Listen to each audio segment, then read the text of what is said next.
ScoopBoxTV NASA Science. Watch air bubbles inside a water sphere in zero gravity.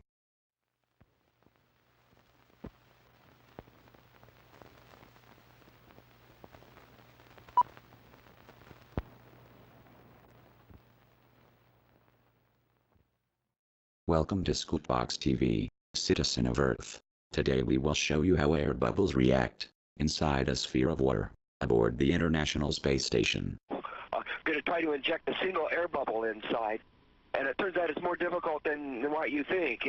You make the bubble, and it gets about 15 millimeters in diameter, and it crawls down the side of the Teflon cannula, and it just doesn't want to behave the way you had hoped it would.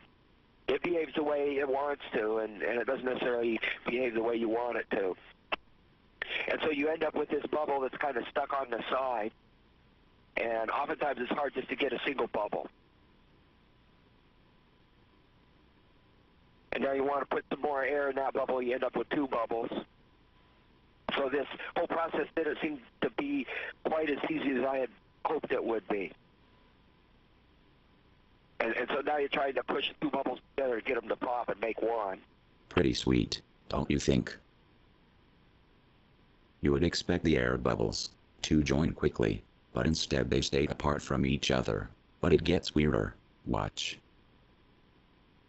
And eventually you can figure out how to force the two to get together. You can end up making a bubble. But now this bubble doesn't want to sit in the center of the sphere. It likes to sit over to the side. And here, I think this bubble has somehow figured out that there's that wire frame through the meniscus, and it just doesn't want to get off of that wire frame. Now eventually, we figured out another technique where we get the water in the sphere rotating, and we use the radial acceleration forces to hold the bubble on the end of the cannula.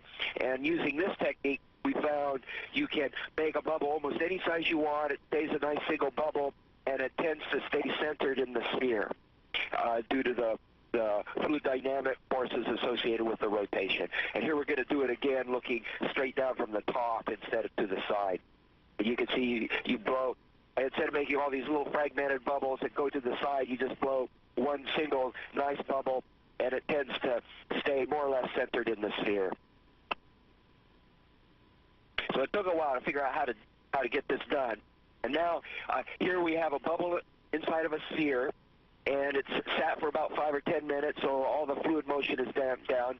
You can see that the bubble is changing the optical power of the lens so that you can see the wire hoop through the image formed with the bubble inside of the water sphere.